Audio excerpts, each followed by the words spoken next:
الحمد لله الذي نحمده ونستعينه ونستغفره ونؤمن به ونتوكل عليه ونعوذ بالله من شرور أنفسنا ومن سيئات أعمالنا من يهده الله فلا مضل له ومن يضلل فلا هادي له ونشهد أن لا إله إلا الله وحده لا شريك له ونشهد أن محمدا عبد الله ورسوله أرسله الله تعالى بالهدى ودين الحق ليظهره على الدين كله وكفى بالله شهيدا فصلى الله عليه وسلم تسليما كثيرا كثيرا. أما بعد، فإن أصدق الحديث كتاب الله وخير الهدي هدي محمد صلى الله عليه وسلم وإن شر الأمور محدثاتها وإن كل محدثة بدعة وكل بدعة ضلالة وكل ضلالة في النار.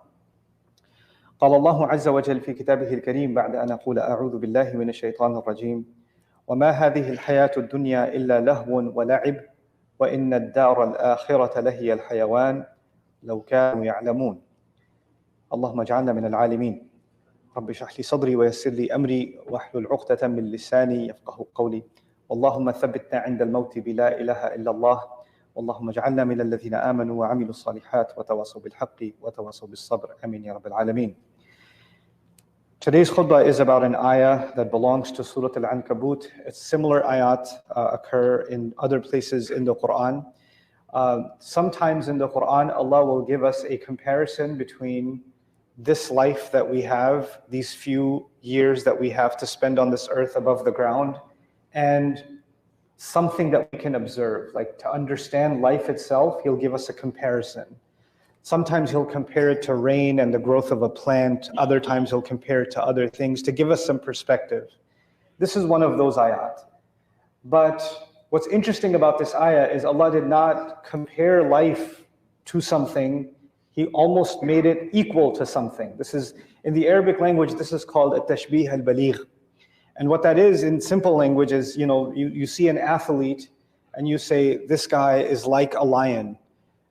He's like a lion on the playground, but you use the word like, right? So when someone's listening to you, they can tell you're making a comparison. But if you want to go really far in your comparison, you just say, this guy is a lion. You don't even mention the playground, because that would make someone think you're talking about an analogy. You equated this person to a lion, right? So that's a very strong form of connection between the lion and the athlete, even though literally he's not a lion, right? So this is the kind of thing that happens in the Quran when two things are very closely related to each other, or the more you contemplate it, the more you will learn about the first thing. The second thing will make you really understand the first thing. So what Allah says about my life and your life that we're living now, first of all, He says, مَا هَذِهِ الْحَيَاةُ الدُّنْيَا. The hadihi is kind of idafi, it feels from a balaghi sense. You could just say worldly life, but He says this worldly life. He adds the word this in the ayah. And the idea of that is at-taqreeb, what scholars of language call it taqreeb, meaning I want you to notice everything about this life of yours that you're experiencing, this day, this year, this decade, this experience, these people that are in your life, this work that you do, this business that you do, these friends that you have, this family that you have. Every part of this life is kind of being focused, a lens is being brought onto it, and it's being zoomed in on just with the word hadihi. So وَمَا هَذِهِ الْحَيَاةُ الدُّنْيَا, He says, this entire life, this worldly life, amounts to nothing more. It's all it is lahwun wa la'ib. It's just two things. And a rough translation of lahwun wa la'ib would be entertainment. Lahu can be translated as entertainment. You can also think of it as distraction. So two words you can think about with the word lahu. Allah is saying this life is nothing but entertainment or distraction. That's the first thing. And then He says, وَلَعِب, and a game, or a sport, or a match. Nowadays we call it a match, right? That's all it is. So in this ayah, Allah has made me think about entertainment, and He's made me think about distraction, and He's saying really deep connection between entertainment and distraction and what's going on in this life. Well, what is entertainment at the end of the day? Somebody had a busy day at work, they're mentally exhausted, they're tired, they get home, they're like, I just need to sit back and just watch some highlights, some sports highlights on YouTube, or play some video games, or watch a TV show or something. Just need to let loose a little bit, entertain themselves. Or kids want to be entertained, tell me a story, right? Kids want to be told a story, or they want you to sing a song for them or something like that. And of course, when people get older, they just have the more adult version of the same thing. It's either the music industry or the movie industry or the Netflixes and the Amazons and all of that stuff, right? It's at the end of the day, it's still the same thing that we wanted as a child. You just want the advanced version of it as an adult. But when we're doing that, and somebody says, "What are you doing?" And you say, "Let me just relax, okay? I had a long day. Can I just breathe a little? This is just this is me taking a mental break, right? This is me taking a mental break. You're not, somebody else is doing the work. And by the way, the difference between lahu and la'ib is in la'ib, you're doing the work. You're kicking the ball, you're taking the shot, you know? But in lahu, you're just sitting back and somebody else is doing the entertaining for you. You're just watching and enjoying or listening and things like that. But as you're doing that, what happens sometimes is people get so lost in that they miss an appointment. Or they get so lost in that they forget to do the groceries. And the store's already closed now. Meaning the Arabs associated entertainment with distraction because it's always taking you away from something that's more important. Something needed your attention, something needed my attention, and I lost track of time, and before I know it, the time for it is over, right? So the same thing happens, for example, some of you students here, you have an exam coming up or something. Now there's a break, but before the break, you have an exam coming up and you're studying for it, you're like, I need a break. I know the exam is in 4 hours. Let me just turn on the PlayStation for a little bit and just let relax my mind. And before you know it, you're beating the final boss in the game and you beat the entire game and you're 20 minutes late for class and you forget the review. You almost missed the entire exam. I travel a lot. I've actually seen people miss their flights because they had their headphones on and they were just watching something. And then they look up and there's a different city that's boarding. They're like, wasn't this going to Dallas? No, that flight already left. This is going to Miami now. So the idea of lahu is distraction, something that gets my attention, and more important things that had a limited time schedule, they passed me by. The opportunity passed me by. Well, Allah is saying that life is full of this. In other words, in a 24-hour day between waking up and going to sleep, the conscious hours that I have and you have, there are priorities. There are things we have to get done. Every one of us has a to-do list that we need to get done. And what happens is we get distracted. And that to-do list barely gets touched. We get 1 or 2 things done, then the mind gets distracted, we do something else, and the things that you really had to do didn't get done. And that's just one day, but then sometimes you're like, this year I'm gonna learn some Arabic. This year I'm gonna memorize 4 surahs, or this year I'm gonna do this, and you have these, people are, in the modern world now, people have all these New Year's resolutions, right? We Muslims have Ramadan resolutions or whatever. So we have these resolutions and they're like, I'm just gonna do this. And then next Ramadan comes, it's getting closer and you're like, so sad, man. I've been making this commitment for 10 Ramadans now. And I just haven't gotten around to, this surah or this ayah or this commitment that I made, or reading this book, or learning more about the seerah of the Prophet ﷺ, or something. You made this commitment, you keep putting it off. Something else distracts, something else calls your attention. What the problem with that is our inability to balance, our inability to say, okay, this much time allotted for breathing room, but not enough, not so much that it takes away from important tasks. Some things need to get done. They cannot be compromised. They have to be addressed. Right? So Allah says, most people, for most of our lives, we look back and we say, I wasted a lot of years, or I wasted a lot of time, or I could have done so much more with my years. I could have done so much more with that time. And then life later on, you get, physically you're less capable. Financially, you're more strained, you're more responsible. There are people depending on you. You don't have the kind of free time you used to have. And now you look back and you're like, I wasted my college years. I wasted my early, pre-married life and all of that stuff. I wasted all that time. And now when you have your children and they're hanging out like you used to hang out, they're like, don't do what I did. Don't waste your time. Actually, you were a bigger waste of time in your years, but that guilt is piled up on you and you're slapping it onto your next generation, right? So this is what lahu does.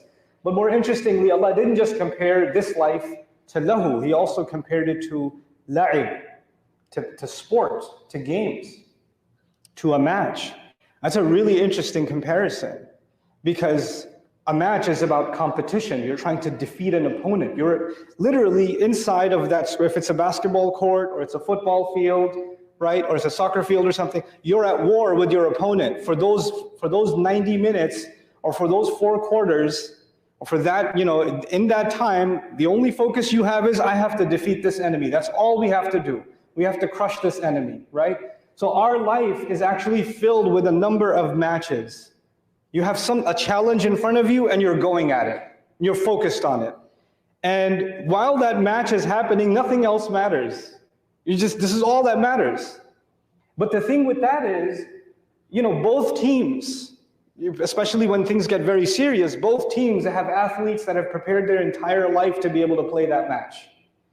To get to the professional level, to reach the finals or whatever, right? But only one team is going to win. They can't both win. So all of that work is going to look like it was completely gone to waste after all of that effort, because nobody's going to clap for you for great effort, thanks so much. They'll just put the camera on you because they want to see you cry. And then they'll turn the camera to the winner, right? And everybody's cheering the winner. And this is what this life is. It doesn't matter how hard you try to study for an exam. If you failed, nobody's going to say great effort, They're going to say you failed. All that matters is you failed. All those thousands of hours of study and preparation and all of that, none of that matters now, because the only thing that matters now is that you didn't pass. That's all that matters. And this life is about a series of tests. We either pass or fail, pass or fail, constantly, on and off the field. Whether it's in school, whether it's at work, whether it's in our relationships, whether it's literally on a playground, it's all of these events over and over again. And by comparison, what Allah has given us is something so beautiful. In the same vein, Allah says, وَأَلَّيْسَ لِلْإِنسَانِ إِلَّا مَا سَعَى in Surah An-Najm. He says human beings will have nothing except their efforts. He didn't say human beings will have nothing except their accomplishments. He said their efforts. So unlike this life, where the only thing that matters is winning the game, that's the only thing that matters. With Allah, the only thing that matters is the effort. That's what's celebrated, because what does the Quran teach us? Winning and losing actually comes not from people, it comes from Allah. And the only thing that actually comes from people is effort. So the only thing you get credit for is effort. You don't get credit for the victory. إِذَا جَاءَ نَصْرُ اللَّهِ. It's attributed to Allah. When the victory, from the aid from Allah, and the victory came. Right? So the same way, تِلْكَ الْأَيَّامُ نُدَاوِلُهَا بَيْنَ النَّاسِ. When Muslims suffered a defeat in Uhud, Allah said, these are days we flip between people. We flip between people. It's not Muslims lost and the kuffar won. Allah allowed them to have victory, just like Allah allowed the Muslims to have victory in Badr. It's the victory and loss is coming from Allah. The effort is the only thing that is going to be commented on. And 60 or so ayat are there in Surah Al-Imran commenting on the loss of Uhud. And all Allah is talking about is what effort could have been made better. Where were the gaps in the effort? And what do we learn from that? And how is it going to modify our efforts? Another important thing about sports, and this analogy of the game, is that games are just another kind of entertainment. But you get so serious inside of a game. You just got a controller in your hand and you're smashing some buttons and there's a virtual thing that's responding to it. You're not dying. The boss is slicing away at you with his giant sword, but you're not the one who's dying. But you could see pain on your face, like, oh my God. And there's you're projecting yourself onto the character, and their loss becomes your loss, and you're slamming things and, oh my God, Mom, why did you call me? You distracted me. And some kids play online games, and it's like they're actually in warfare when they're playing modern warfare. It's really passionate, and similar to sports fans that are watching a game, especially with the Football World Cup. People are watching a game and they're so riled up. And if their team wins, there's going to be a riot. And if they lose, it's also going to be a riot. And there are cities that are sports cities. You know what they do? when they know there's a Friday night game, the restaurants and the homes and everybody goes home early and boards up their windows because they know windows are going to get broken and cars are going to get damaged because there's a big game on Friday night. So what happens? It was just a game, but it got taken way too seriously. You made it a matter of life and death. You took it too far. What do we do in this life? Sometimes things are just small. They're not that big of a deal. But we zoom in on them and we make them so important. We make them into life and death. And we do so much damage because we made something small into something big. We lose our sense of proportion. Allah says this life is just like sports. It's just like games.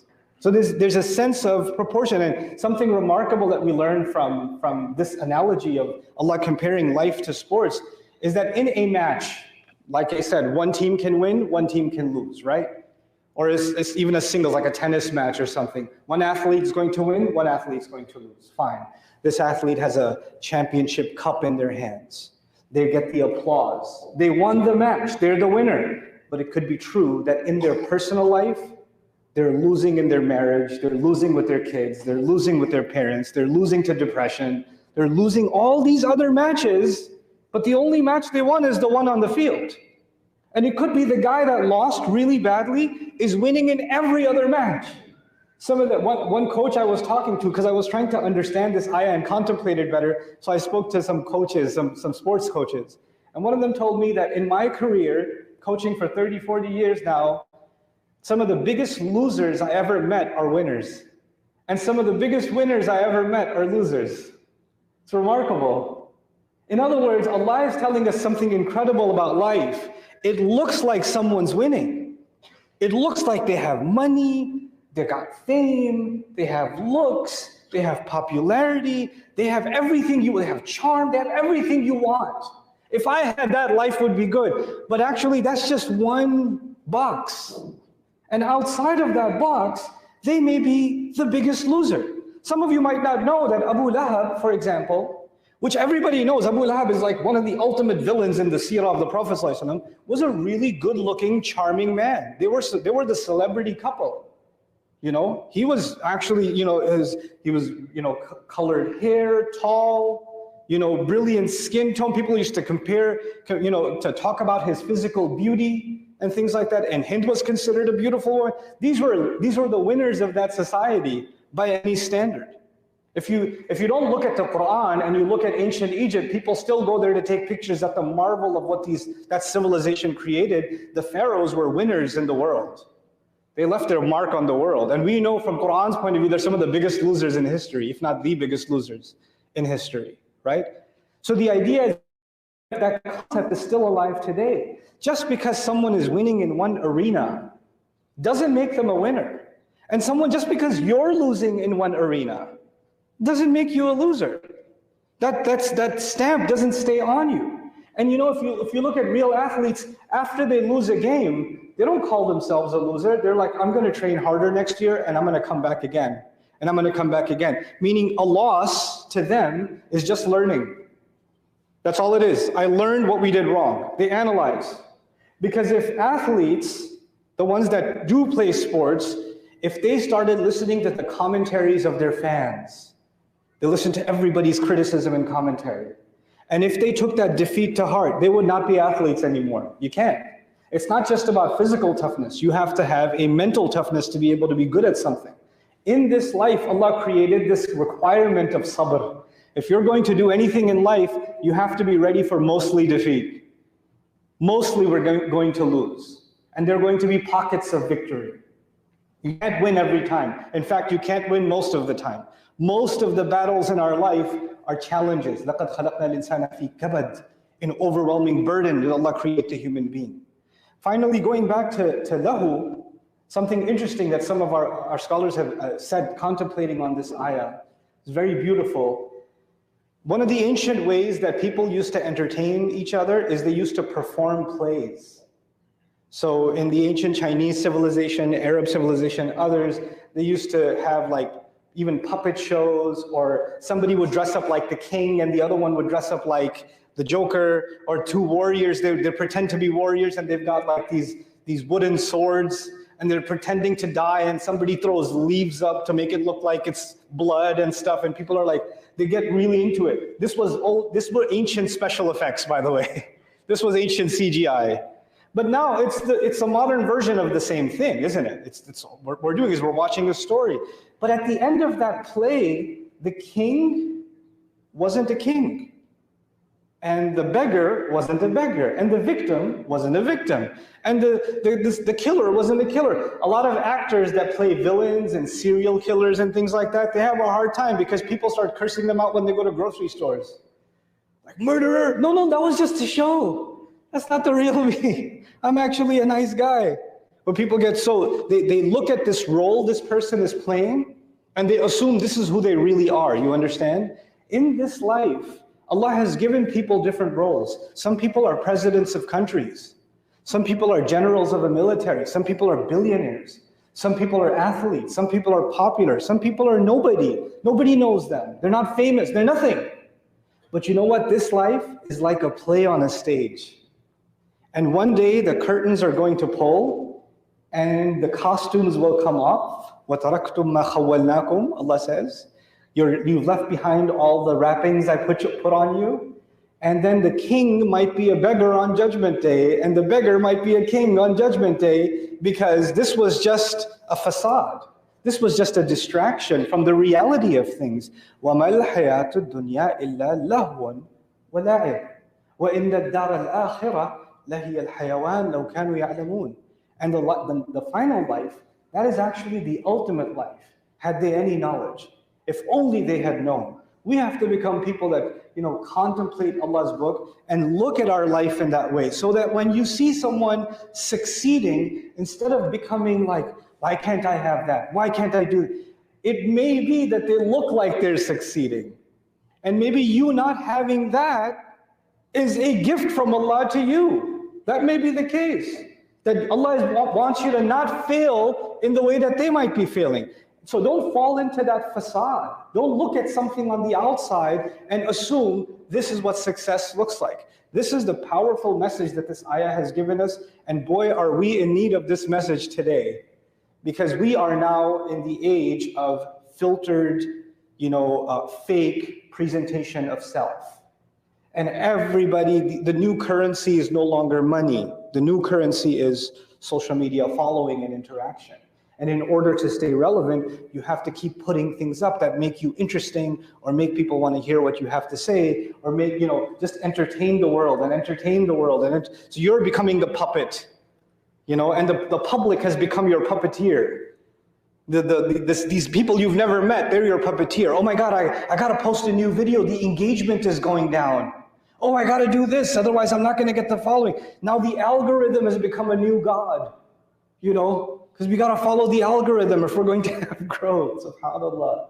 And in this new, virtual landscape that we find ourselves in, we have to step back and really contemplate what Allah is saying to gain some perspective, and to not be distracted by something that is taking us away from something much more important. May Allah Azza wa Jalla make us all people that contemplate Allah's book and understand it in a way that betters our lives and bring light to ourselves, our own hearts, and to those around us. Barakallahu li wa lakum fil Qur'an al-Hakim, wa nafa'ani wa iyyakum bil ayati wa dhikri al-Hakim.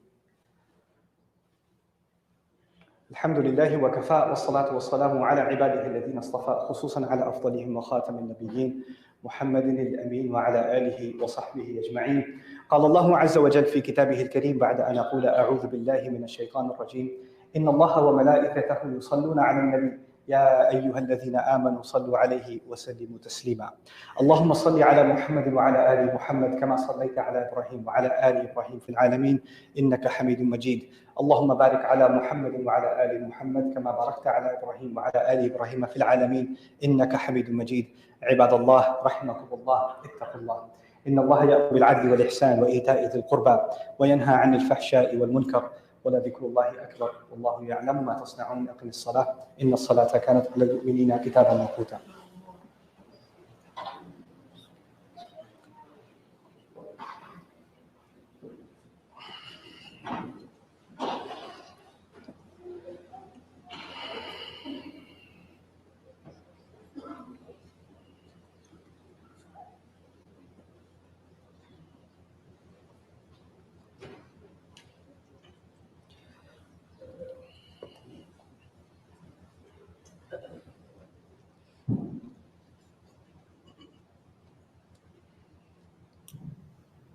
الله أكبر الله أكبر أشهد أن لا إله إلا الله أشهد أن محمدا رسول الله حي على الصلاة حي على الفلاح قد قامت الصلاة قد قامت الصلاة الله أكبر الله أكبر لا إله إلا الله. استقيموا يرحمكم الله. الله أكبر. الحمد لله رب العالمين الرحمن الرحيم مالك يوم الدين إياك نعبد وإياك نستعين اهدنا الصراط المستقيم صراط الذين أنعمت عليهم غير المغضوب عليهم ولا الضالين